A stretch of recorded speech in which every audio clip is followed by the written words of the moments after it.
Amén. Vamos a abrir, hermanos, la palabra del Señor.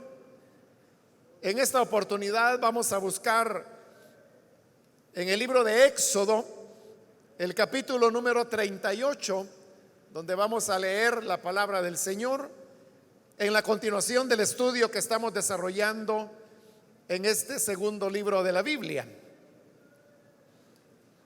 Hemos ido avanzando versículo a versículo y ya casi nos estamos acercando al final del libro. Vamos a leer entonces el pasaje que corresponde en esta continuación. Dice el libro de Éxodo capítulo 38, versículo número 9 en adelante: después hicieron el atrio. El lado sur medía 45 metros de largo y tenía cortinas de lino fino, 20 postes y 20 bases de bronce con ganchos y empalmes de plata en los postes. El lado norte medía también 45 metros de largo y tenía 20 postes y 20 bases de bronce con ganchos y empalmes de plata en los postes.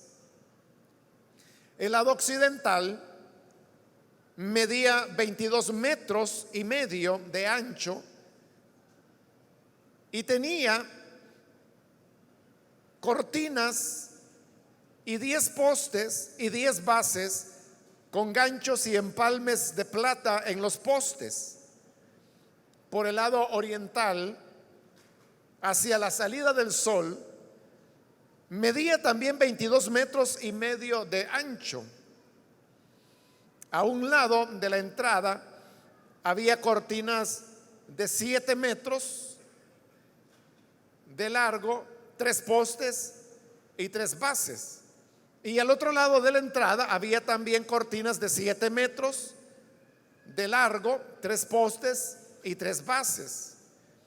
Todas las cortinas que rodeaban el atrio eran de lino fino.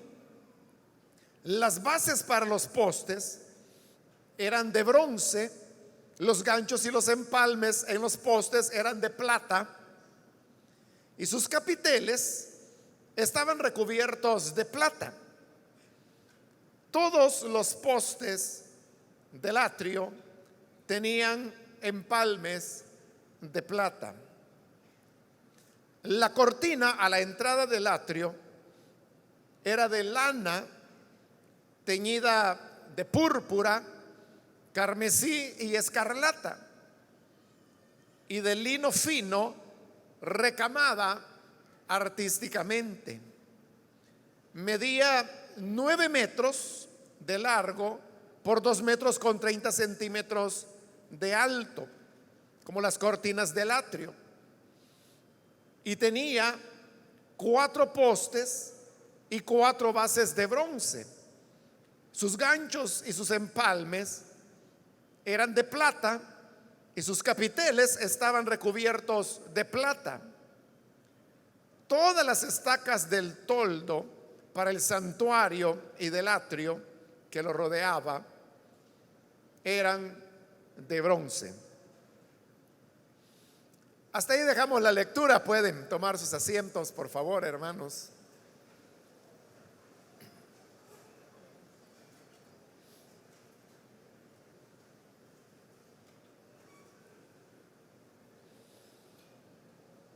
Este día, hermanos, vamos a continuar con el relato de cómo se fue construyendo el tabernáculo que Dios le había pedido a Moisés construir con el propósito que este fuera la tienda donde Dios iba a morar en medio de su pueblo y donde al mismo tiempo habría de rendírsele culto a él. Lo que ahora corresponde, hermanos, es la descripción de cómo fue construido el atrio.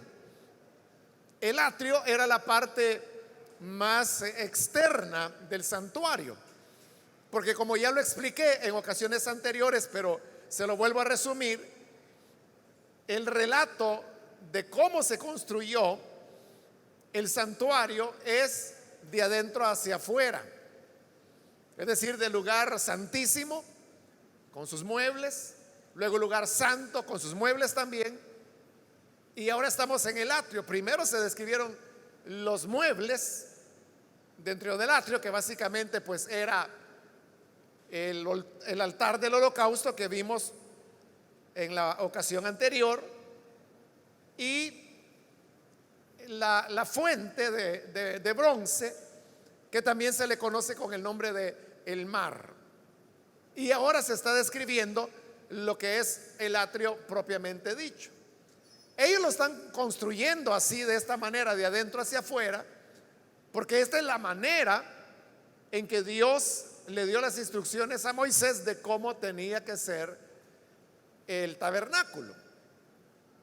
Ahora, no sé si recordará, hermanos, que hace algunos meses atrás, cuando comenzamos a estudiar cómo fue que se fue construyendo el tabernáculo, vimos que la obra entera era dirigida por un artesano, un artista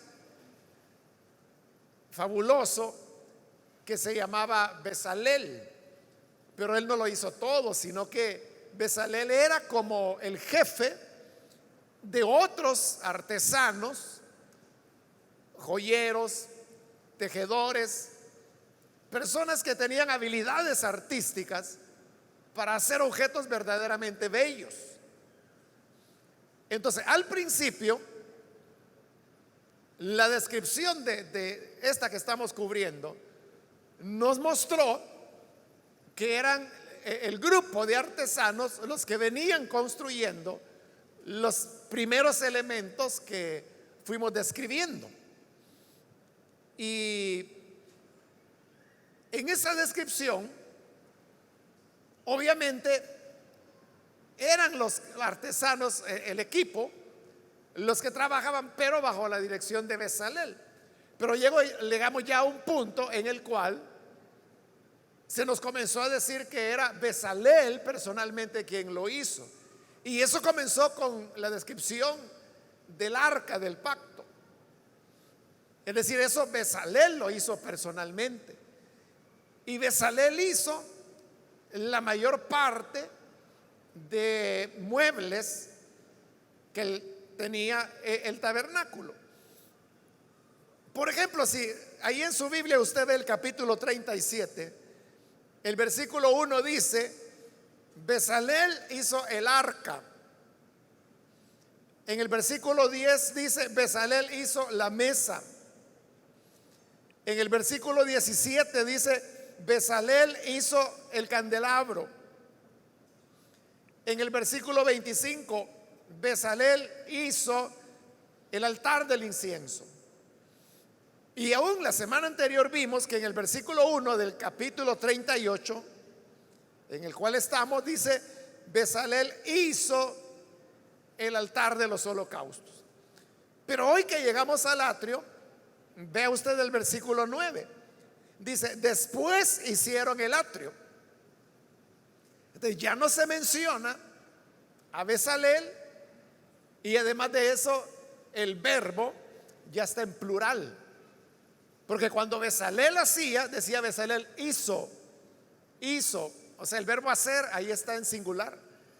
Pero ahora usted puede ver que acá está en plural: hicieron el atrio. Esto significa que los trabajos más delicados, y que eran los muebles que habían en los 3 diferentes compartimientos, fue Bezalel quien lo hizo directamente, que era el jefe de los artistas, por lo tanto el más destacado.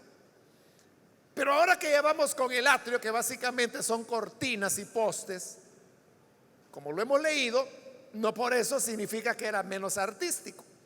Pero esa ya fue una tarea que la hicieron los otros artesanos, siempre bajo la dirección de Bezalel.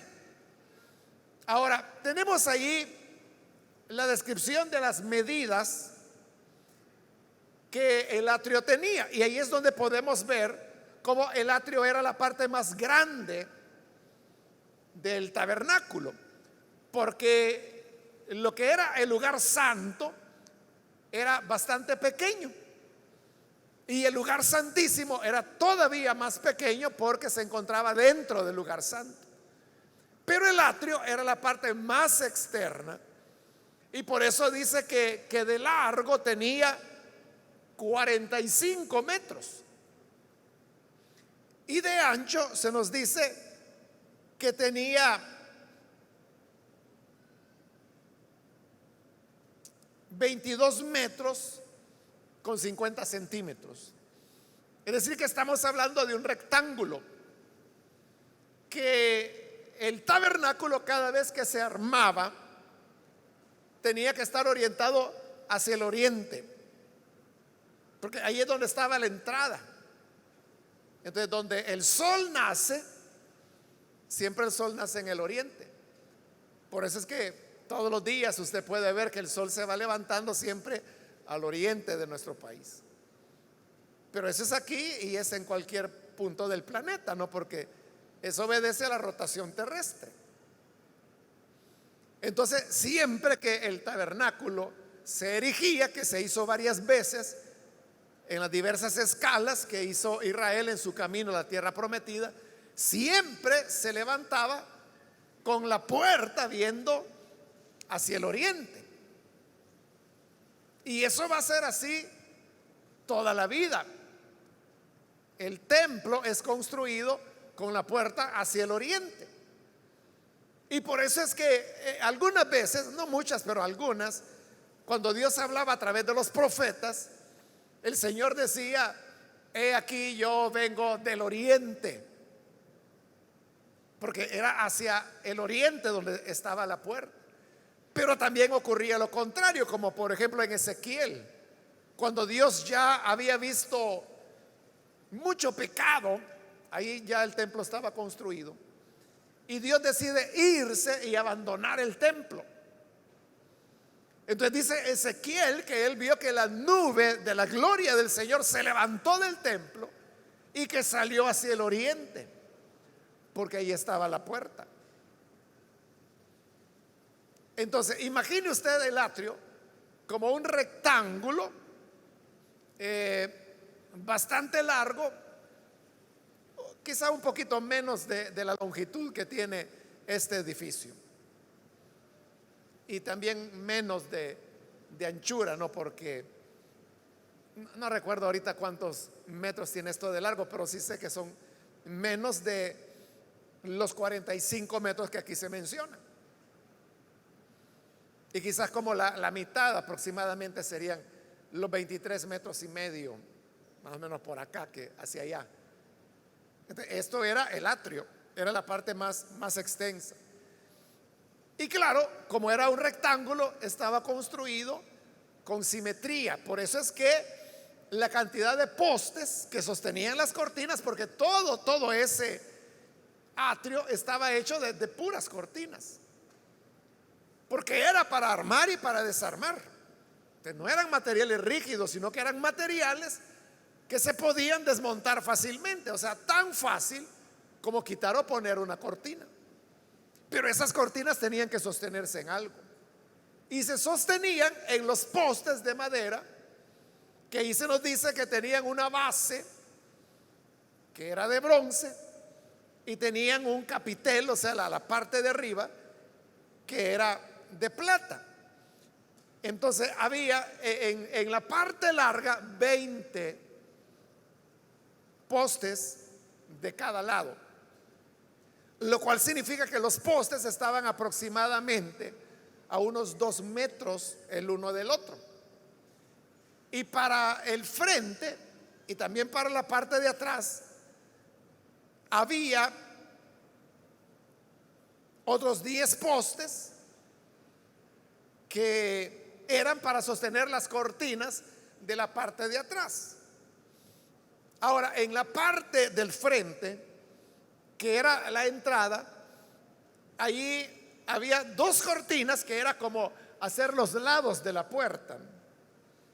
tenía 7 metros un lado y 7 metros el otro, con 3 postes cada lado. Y en medio quedaba el gran hueco, que era de 9 metros, que era la entrada al atrio y consecuentemente al tabernáculo.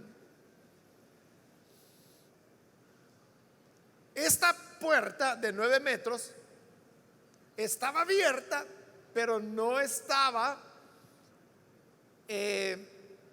totalmente descubierta, porque más adelante se nos va a describir que había una cortina hecha de lana que cubría, pero que dejaba espacio para que las personas pudiesen entrar.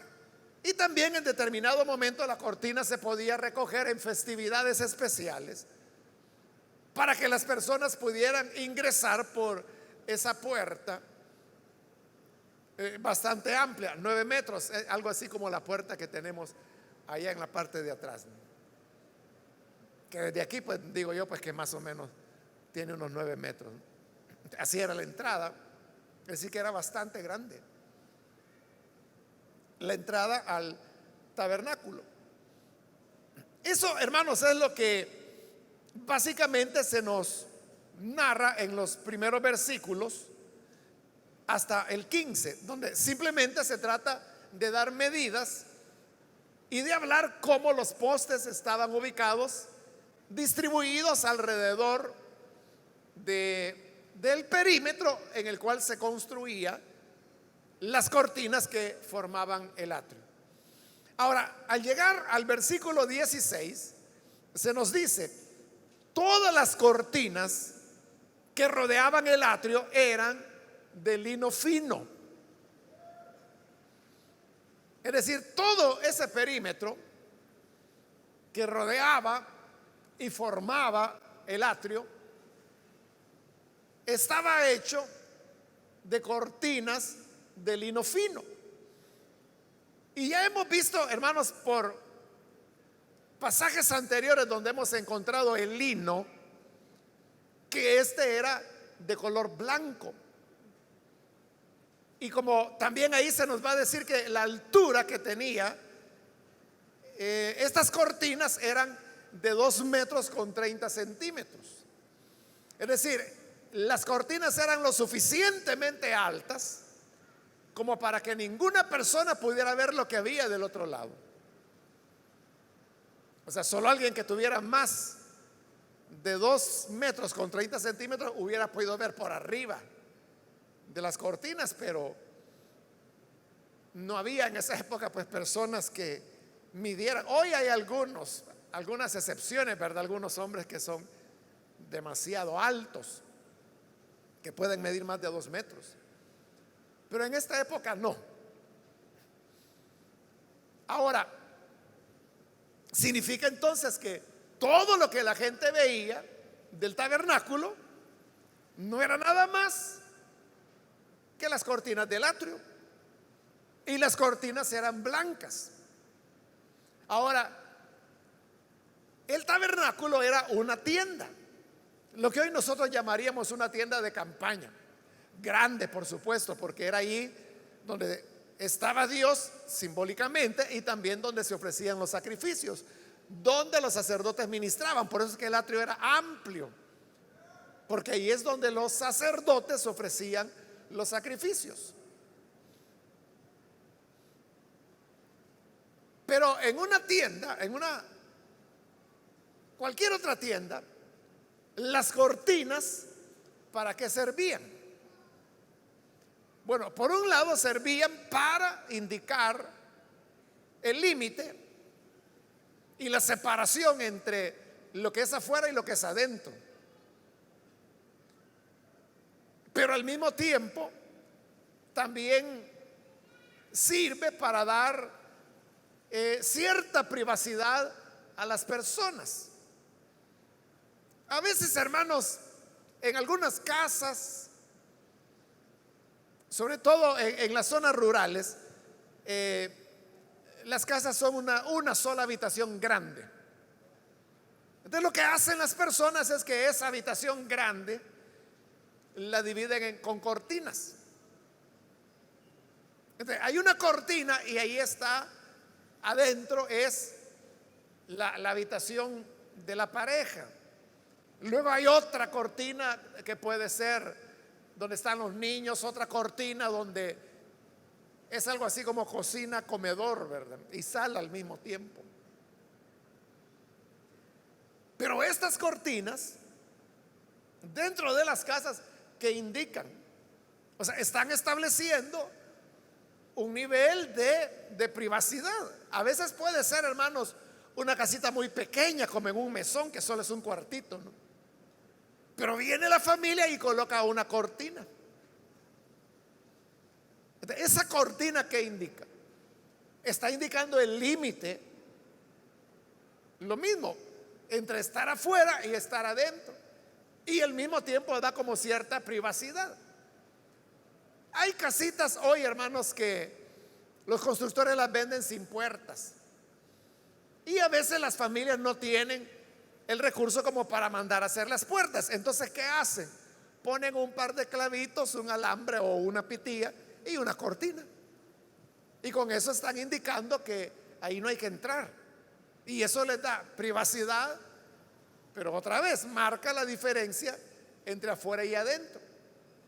Entonces, como el tabernáculo era una tienda, era lo mismo, las cortinas del atrio indicaban el límite. Y uno sabía que si uno pasaba esa cortina, estaba como irrumpiendo en la privacidad de Dios que estaba dentro, ¿no? Pero también la cortina marcaba la diferencia entre afuera y adentro.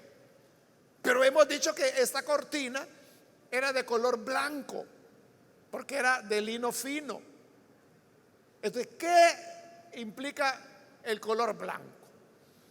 Bueno, creo que no hay que quebrarse mucho la cabeza, ya lo hemos visto también. Aparte que el libro de Apocalipsis dice claramente que el lino limpio y fino son las obras justas de los santos. En otras palabras, el lino fino, que era blanco y que formaba las cortinas del atrio, era, hermano, una expresión de la santidad de Dios. Eso es lo que pone el límite. Esas cortinas color blanco, que como le digo, era lo único que la gente de afuera podía ver. Cuando entraban a adorar podían ver el holocausto, el altar del holocausto. Podían ver la fuente de bronce donde los sacerdotes se lavaban. Y nada más. Y allá al fondo el lugar santo, pero que estaba cerrado porque tenía un velo. Pero lo que había dentro del lugar santo nunca lo iban a ver. Y lo que había dentro del lugar santísimo, eso nadie lo veía. Sino solamente el sumo sacerdote. Era el único ser humano en todo el planeta Tierra que podía entrar al lugar santísimo. Y solo podía hacerlo una vez en el año, en el día de la expiación. Entonces, la visión que el pueblo en general tenía, que era estar afuera, eran las cortinas blancas solamente. Pero como eran blancas, entonces eso indicaba que esa era la santidad de Dios. Entonces, la santidad de Dios es la que le dice al hombre: oye, alto, alto, de aquí no puedes pasar. Es lo que le ocurrió a Moisés. Que Moisés se fue acercando a la zarza, lo vimos hace años cuando comenzamos a ver Éxodo, ¿verdad? Allá en el capítulo 3. Entonces, a Moisés le llamó la atención que el fuego ardía, pero la zarza no se consumía. Todo el tiempo estaba la zarza igual. Entonces dice que ese fenómeno le llamó la atención a Moisés. Y comenzó a acercarse y acercarse porque él quería ver de cerca cómo es esto de que esta zarza nunca se quema.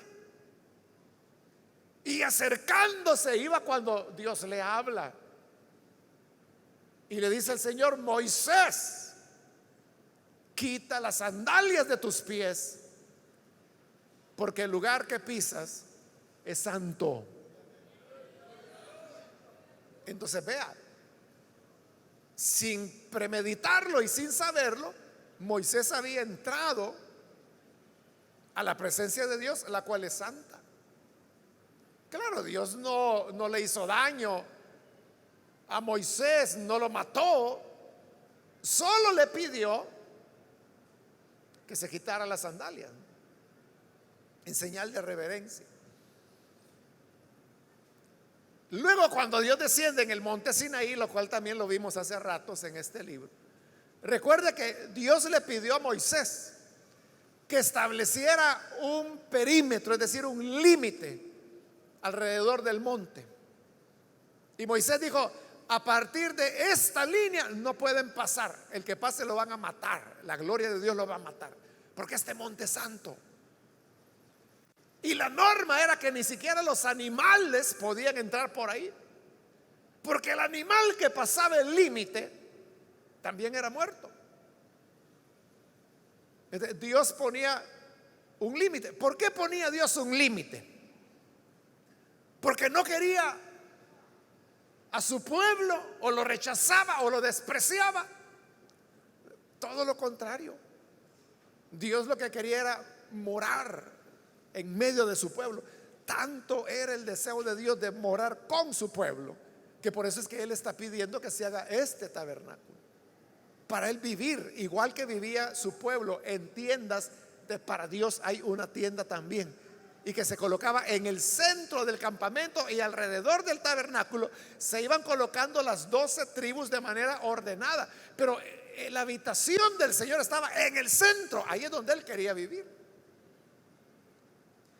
El problema es que el ser humano es pecador, y eso ya se demostró ahí mismo en el Monte Santo, cuando se rebelaron y hicieron el becerro de oro. Les acababa de decir el Señor: no tendrán otro Dios aparte de mí, cuando ya se habían hecho otro Dios. No te harás ninguna imagen ni te postrarás delante de ella. Y habían hecho la imagen del becerro y ya estaban adorándola. Por eso es que el Señor le dijo a Moisés, y eso lo vimos hace relativamente poco: Moisés, apártate, que yo a estos los mato. Y Moisés dijo: no, Señor, ¿cómo va a ser eso? Entonces los egipcios van a decir que sacaste a este pueblo de la esclavitud, y que como no los pudiste meter en la tierra que les prometiste, mejor los mataste a medio camino. Bueno, al final Dios accede, los perdona, pero le dice: mira, ya no voy a morar en medio del pueblo,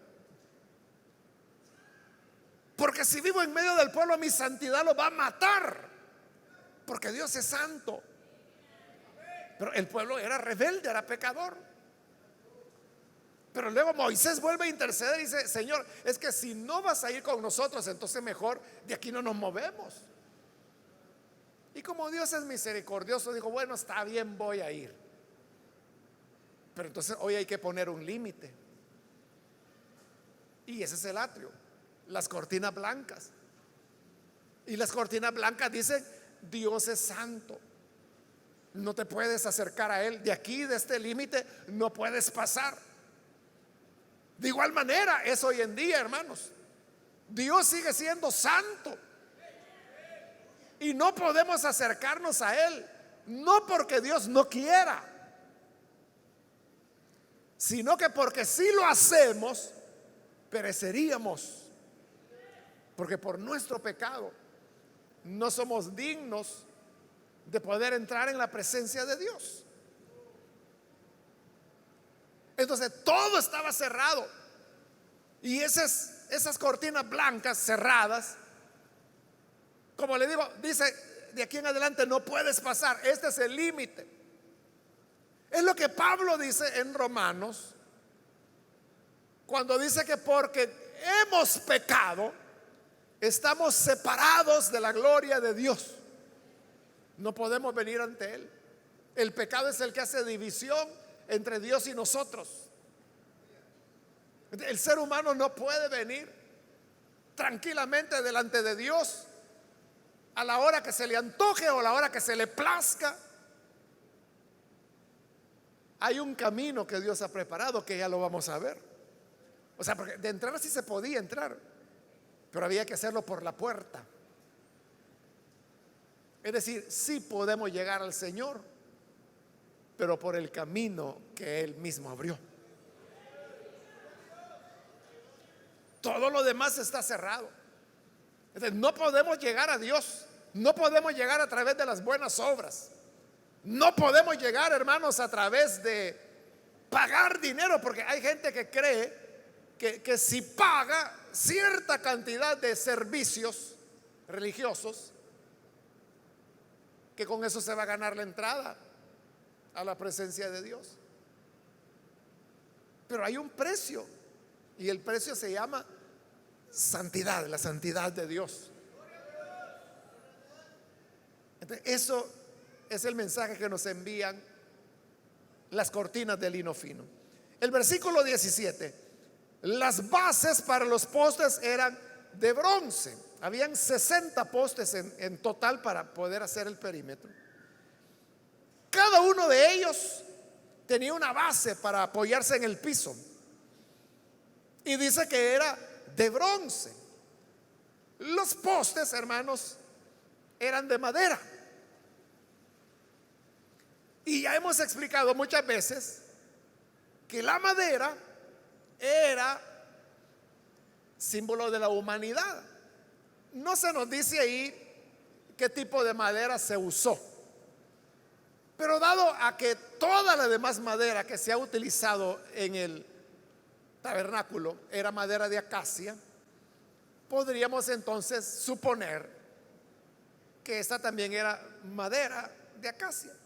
El hecho es que era madera, porque eran postes, no metálicos, sino que de madera. Y como eso representa humanidad, entonces cada poste lo que representa es al ser humano, a los redimidos, que por su humanidad son presentados como madera. Pero vea, ¿qué les permite estar firmes? El apoyarse en la base de bronce. Y ya vimos también la semana anterior, y explicamos las bases bíblicas, que el bronce habla del juicio de Dios. Del juicio de Dios. Es decir, si el ser humano puede estar en pie delante de Dios, no es por sus méritos, no es por lo que es su humanidad, que en este caso sería la madera, porque la humanidad no puede apoyarse en sí misma para estar en pie, debe apoyarse en la base de bronce, es decir, en el juicio de Dios. Y ese es el juicio de Dios contra el pecado. Pero también ya vimos que ese juicio no recae sobre el pecador mismo, es decir, nosotros, sino que el juicio recayó sobre el Hijo de Dios. Por eso es que el profeta Isaías lo dijo: mas él herido fue por nuestros pecados. Nosotros cometimos los pecados, pero las heridas fueron sobre él. La carta de Pedro dice que él llevó nuestros pecados sobre su cuerpo en el madero. Entonces, si Jesús llegó al madero, fue porque él llevaba nuestros pecados. Entonces, él llevó nuestros pecados. Entonces, lo que nos permite estar en pie delante de Dios es que el juicio representado por el bronce de Dios ya recayó sobre su Hijo, y habiendo recaído sobre él, los que creemos hemos sido declarados justos delante de él. Amén. No por obras que nosotros hayamos hecho, ni por méritos personales, sino que por la gracia del Señor. Continúo el versículo 17, o leámoslo de nuevo si gusta. Las bases para los postes eran de bronce, que es lo que acabo de explicar. Pero luego dice, los ganchos y los empalmes en los postes eran de plata y sus capiteles estaban recubiertos de plata. Ya dijimos que los postes eran los que sostenían las cortinas. Las cortinas se empalmaban, podríamos decir, con los postes por medio de estos ganchos y empalmes que aquí se mencionan, que eran de plata. Es decir, lo que mantenía unido el conjunto de postes, 60 postes, y todas las cortinas, eran los ganchos de plata, los empalmes de plata. Eso es lo que le da unidad. ¿Y qué simboliza la plata? Igual, hermano, lo expliqué la semana anterior, que la plata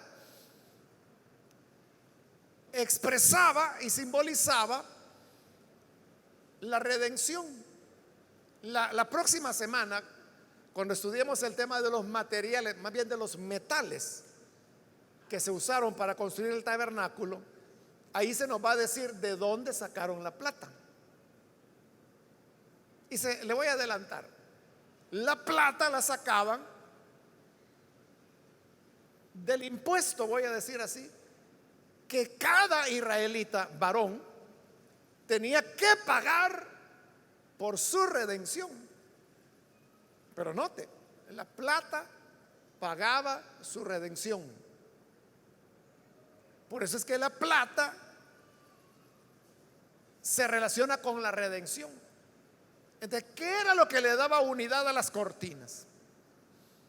Era la plata. Y acabo de explicarlo, la plata era redención. Entonces, ¿qué es lo que nos une los unos a los otros? Y aún más, ¿qué es lo que une, voy a decir, a los humildes postes de madera con las cortinas de lino fino? Los ganchos de plata. Por lo tanto, es la redención, hermanos, la que nos une los unos a los otros, y es la que nos otorga la santidad. Entonces, no es por las obras que podamos hacer, sino que es por la redención que el Señor hizo de cada uno de nosotros. Por eso es que a todo aquel que cree, la Biblia le llama santos. Ese era el nombre que Pablo le daba a los creyentes. Lo llamaba santos. Usted sabe que nosotros pues tenemos una fuerte influencia del catolicismo romano. Y no es para menos, ¿verdad? Tiene 500 años de estar en el país. Sigue siendo mayoritario. Y la iglesia evangélica apenas tiene un poco más de 100 años de haber llegado al país. Pero de haber avanzado los últimos 30 años. Entonces, dentro de la iglesia católica, el concepto que se tiene de santo es diferente. O sea, en primer lugar, para ser santo, en la iglesia católica hay que estar muerto. Ellos no tienen santos vivos. Todos están muertos. Es una condición estar muerto para poder ser declarado santo. Y luego es un proceso, que es lo que ellos llaman la canonización. Entonces, como es así un proceso largo y es para personas muertas, ya fallecidas, por eso es que cuando un creyente evangélico se hace llamar santo o se dirige a los otros hermanos diciendo santos del Señor, la gente se puede burlar. Dice, ¿qué? ¿Usted santo? ¿Qué? Esta gente chismosa que está aquí, santos.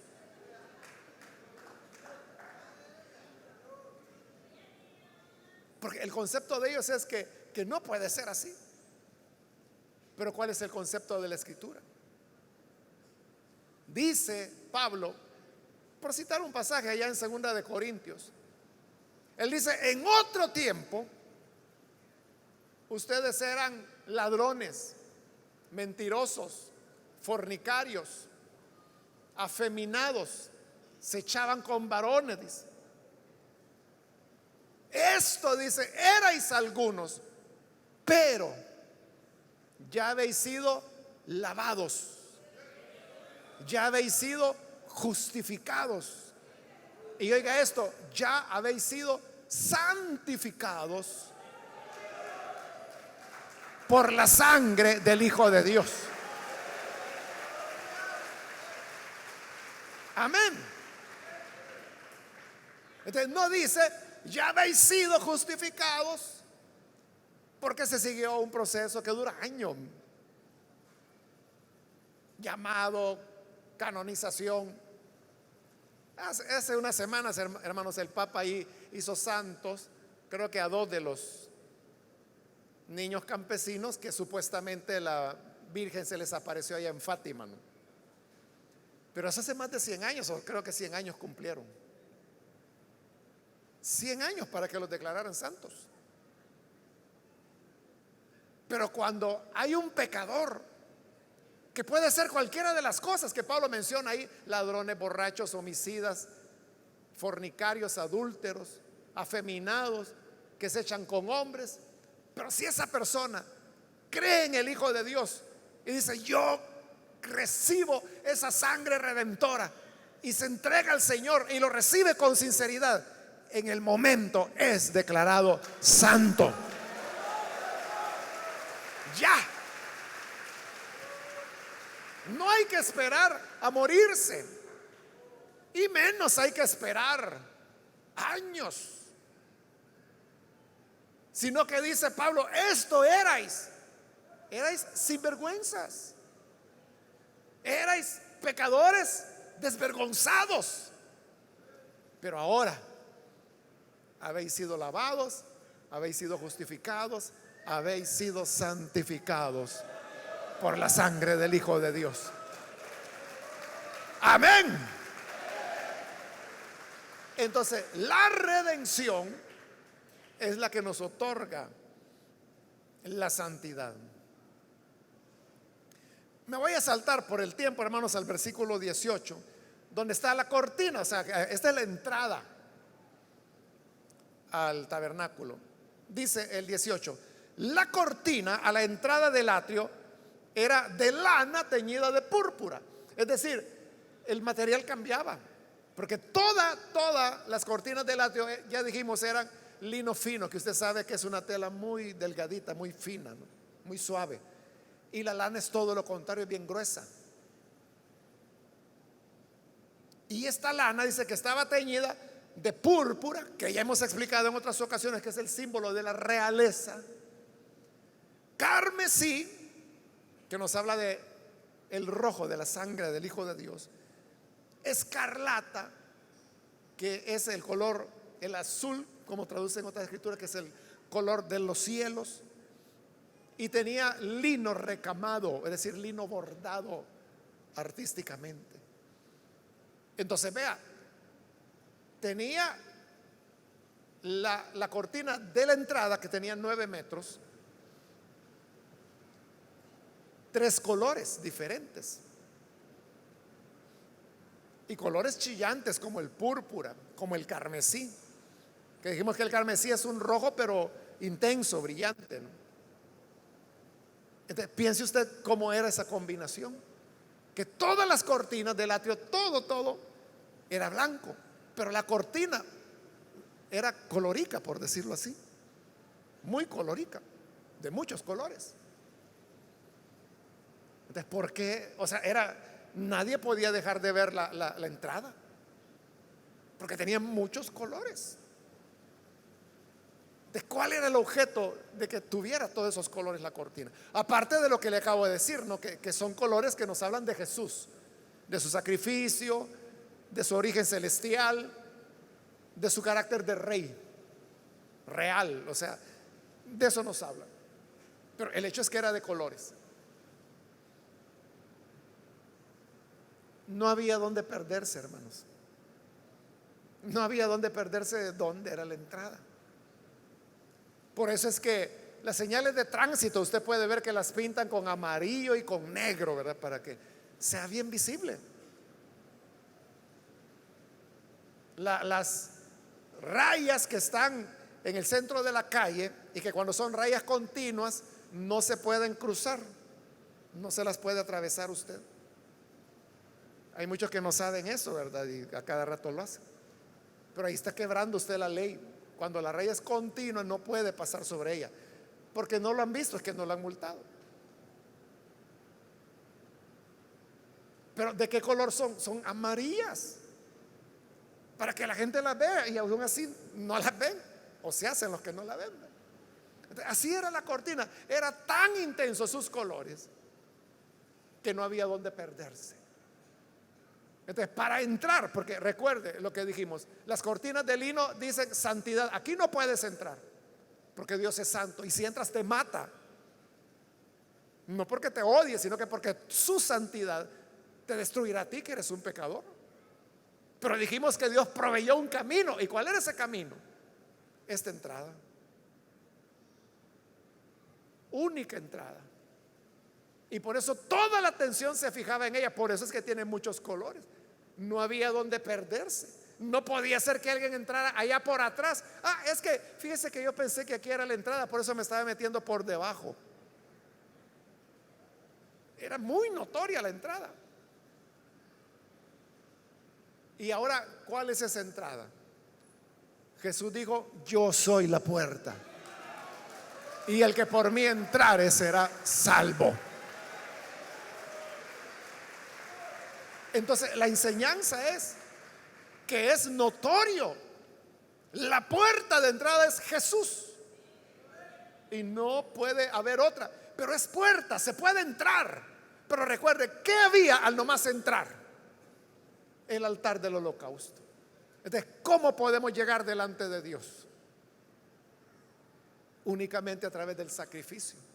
Ya no de corderos, ya no de palominos, ya no de reses como se ofrecían ahí en el santuario, sino que ahora por la sangre, que como dice la carta de Hebreos, habla mejor que la de Abel, y que la sangre, dice, de los machos cabríos, de las reses, de las vacas, de los toros, no pudieron quitar el pecado. Pero la sangre del Hijo de Dios, derramada una sola vez, nos hace perfectos de una vez y para siempre.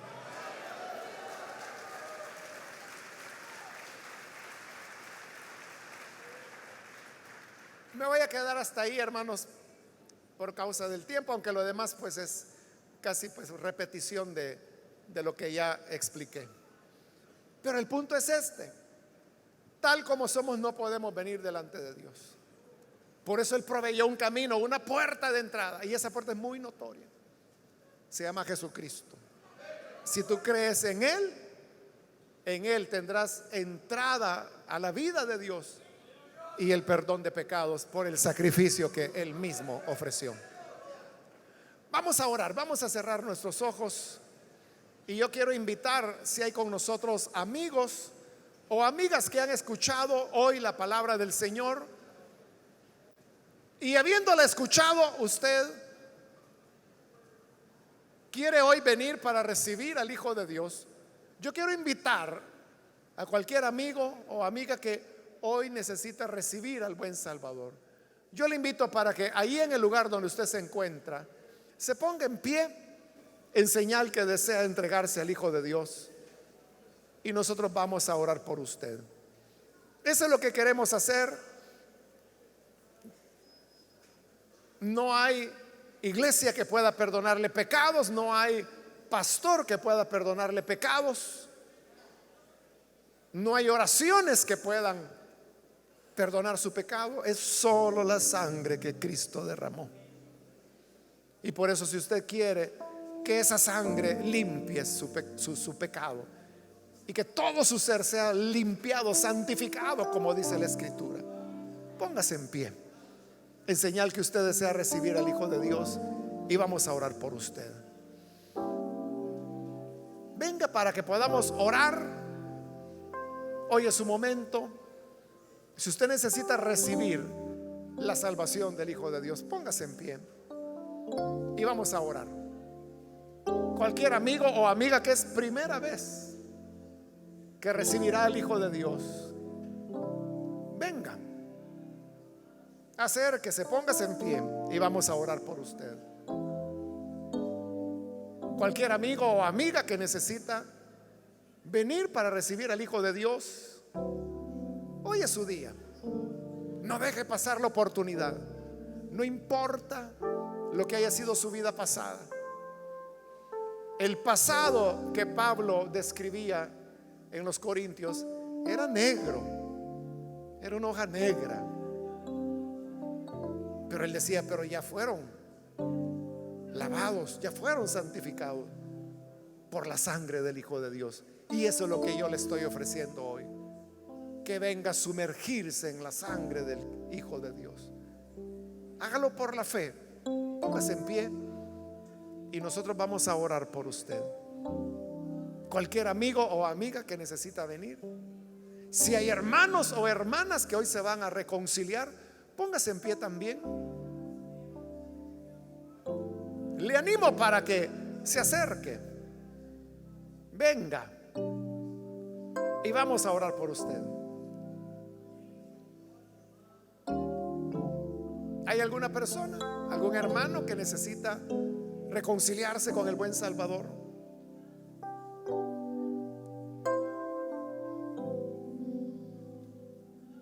Vamos a orar. ¿Hay alguien que lo hace? Es ya la última invitación que hago y vamos a orar. Pero si hay alguna otra persona, alguien que necesita venir, hoy es su momento. A usted que nos ve por televisión, le invito, si necesita creer en el Hijo de Dios, únase en esta oración que haremos. Señor, gracias te damos por tu palabra que hemos escuchado. Y queremos pedirte por aquellos que a través de la televisión, de la radio o del internet están, Señor, abriendo sus corazones para recibirte como Salvador. Te rogamos, Padre, que en tu gran bondad tú puedas hacer de ellos nuevos hombres, nuevas mujeres, transformarles, cambiarles, darles vida nueva. Que haya una transformación y que luego, Señor, vivan para ti, amándote y sirviéndote cada día de sus vidas. Por Jesucristo nuestro Señor lo rogamos. Amén.